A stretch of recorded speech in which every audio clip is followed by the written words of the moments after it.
साफ राका था आफरिया गोत का साहब तो उस सगाई करवागा चांदाड़ी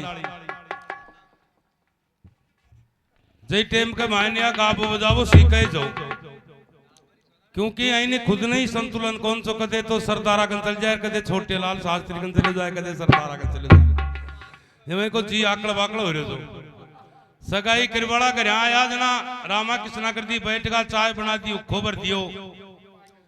जना 5-7 बढ़िया भैंस बंदरी थी जना वो बोले साहब भी भैंस थारी चाहिए जना को काक को बोले साहब भी भैंस अपनी से 20 जना या क्या कहते बोलो 20 मारी रमनाइम डोल रही से जना जाने जागेदार आदमी जमा सिपणों करे तो वहीं की भैंस तो फिर वो रामेश्वर नाव तो आप फिर बिदारा खोरी को जोआ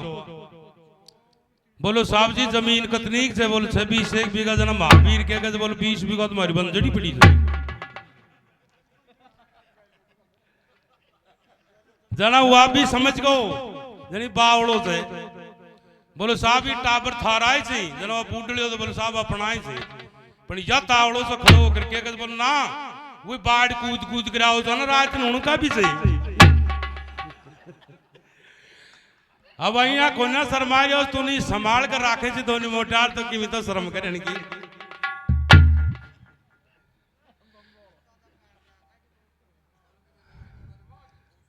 हाँ कि मैं रोड को करके मन फोस रो तो कि मेरा सरा बाड़ी कूद रहा हूँ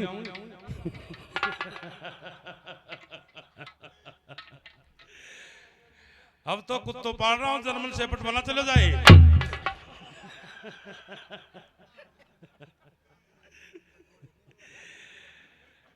कथा प्रसंग चल रहा था बालक छंगा को लेकर वो जल्लाद भयानक वन में चले जाते हैं मन के अंदर अनंत प्रकार का विचार कर रहे थे इसकी ये 5 वर्ष का बालक दुष्ट बुद्धि का क्या बिगाड़ दिया निर्दोष मारा जाएगा कर्मों के अनुसार योनियां मिलती हैं विद्वान पुरुष कहते हैं कि संसार में 84 लाख योनियां हैं एक रामायण में प्रमाण भी आता है जिसमें 4 लाख प्रकार के मनुष्य होते हैं चंडाल बनकर जन्म लिया है अब निर्दोष को मारेंगे तो अगली योनि पता नहीं क्या मिलेगी लेकिन मारना भी बहुत जरूरी है नहीं तो दुष्ट बुद्धि दीवान तुम चारों को और तुम्हारे परिवार समेत मार देगा भगवान की माया होती है अचानक उसके बाएं पैर पर नजर जाती है जिसमें 6 अंगुलियां थी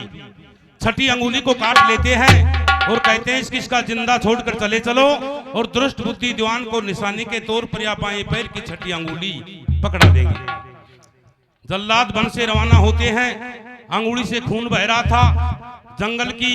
हिरणी बालक की करुणा आवाज सुनकर आती है और कटी हुई अंगुली को चाटती है तो वो खून बंद हो जाता है कहते हैं कि उसी वन के अंदर दोपहर की घाम पड़ रही थी चंदनावतीपुरी में रहने वाला राजा जिसका नाम था कुलिंद वो भी कुंतलपुर की अध में ही रहता था कर पहुंचाया करता था दुष्ट बुद्धि दीवान के पास में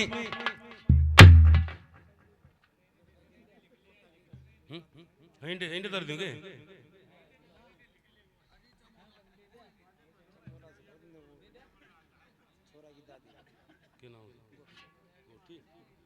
हाँ साहब जी गोठी देवी होनहार बच्चे की दादी उनकी तरफ से भी 101 रुपए बच्चे के हाथ में सम्मान होते हैं दुष्ट बुद्धि दीवान उससे कर लिया करता था चंदनावतीपुरी का राजा कुलिंद जिसके भी कोई संतान की प्राप्ति नहीं थी वो भी उसी रास्ते से गुजर रहा था अपने जंगल को संभालने के लिए